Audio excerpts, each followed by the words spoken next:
तू होगी 1 2 2 ओ कुड़िए what to do ओ हो गई मुंडे दी पतंगा वर्गी तू एवें उड़दी ओ हो गई मुंडे दी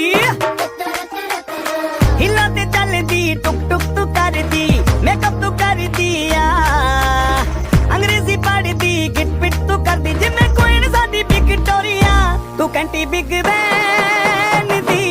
पूरा